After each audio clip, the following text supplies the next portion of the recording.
Hello! Hi అందరికీ. Welcome to my channel. It's me Rajeshwari. నేను మీ రాజేశ్వరిని. నా ఛానల్‌ని ఫస్ట్ టైం చూసే వాళ్ళందరూ సబ్స్క్రైబ్ చేసుకోండి. వీడియో మాత్రం స్కిప్ చేయకుండా పూర్తిగా చూడండి. ఇక్కడ నేనైతే ఈరోజు ఆఫ్టర్‌నూన్‌కి పచ్చడి చేశాను.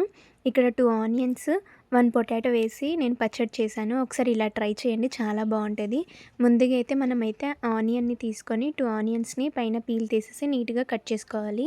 ఈ విధంగా సన్న ముక్కలుగా కట్ చేసుకున్న ఆనియన్స్‌ని ఇప్పుడు పొయ్యి మీద ఒక ప్యాన్ పెట్టేసి దాంట్లో మనం తగినంత ఆయిల్ అయితే వేసుకోవాలి. ఈ విధంగా ఆయిల్ వేసుకున్నాక ఇందాక కట్ చేసుకున్న ఆనియన్ ముక్కలు ఉన్నాయి కదా! సో, ఈ ఆనియన్ ముక్కల్ని అయితే దాంట్లో వేసుకోవాలి.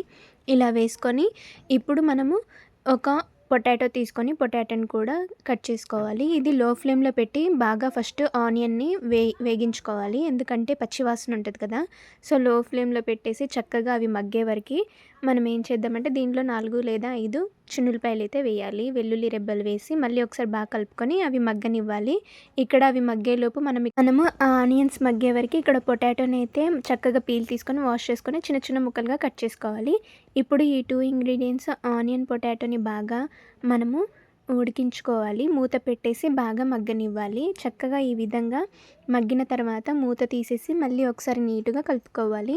ఒకసారి ఈ పచ్చడి ఇలా ట్రై చేయండి. పొటాటో, 2 ఆనియన్స్ ఏసి చాలా బావుంటది. ఒక పొటాటో, 2 ఆనియన్స్ ఏసి ఈ విధంగా దానిలోకి తగినంత కారం, తగినంత కొత్తిమీర అయితే యాడ్ చేసుకొని చక్కగా ఈ విధంగా మళ్ళీ ఒకసారి నీట్‌గా కలుపుకోవాలి. ఈ విధంగా కలిపిన తర్వాత మళ్ళీ మనం ఒక 2 మినిట్స్ పెట్టాలి. ఎందుకంటే మనము కారం వేసాం కదా! సో, ఆ ఇంగ్రీడియెంట్ మొత్తం చక్కగా మగ్గిన తర్వాత పొయ్యి మీద నుంచి దింపుకొని మనమైతే ఈ మిశ్రమాన్ని ఇక్కడ చూడండి పొటాటో కూడా చక్కగా ఉడికిపోయింది. ఈ విధంగా బాగా మగ్గిన తర్వాత ఒక మిక్సీ గిన్నె తీసుకొని దాంట్లో అయితే ఈ మిశ్రమాన్ని వేసుకోవాలి. ఇలా వేసుకున్న తర్వాత దీనిలోకి తగినంతగా సాల్ట్ వేసుకొని మూత పెట్టేసి మనం మిక్సీ పట్టుకోవాలి. ఇలా మిక్సీ పట్టిన తర్వాత ఇలా మనకి పచ్చడి రెడీ అవుతది కదా! సో, ఈ పచ్చడిని మనం ఒక మిక్సింగ్ బౌల్ తీసుకొని దాంట్లో అయితే వేసుకోవాలి. ఉప్పు సరిపోకపోతే ఒకసారి చూసి వేసుకోండి. ఈ విధంగా ఒక బౌల్ తీసుకొని దాంట్లోకి అయితే సర్వ్ చేసుకున్న తర్వాత ఇది మార్నింగ్ బ్రేక్‌ఫాస్ట్‌లోకి ఇలా పచ్చడి చేసుకొని తింటే కూడా చాలా బావుంటది.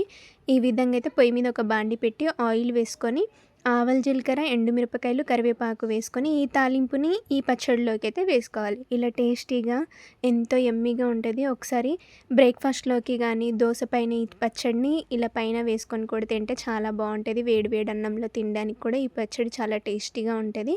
ఈ విధంగా 2 ఆనియన్స్, ఒక పొటాటో వేసి పచ్చడి చేయండి. చాలా టేస్టీగా, యమ్మీగా ఉంటది. మీకు ఈ వీడియో నచ్చినట్లయితే లైక్ చేసి, షేర్ చేసి, సబ్స్క్రైబ్ చేసుకోండి. Thank you for watching.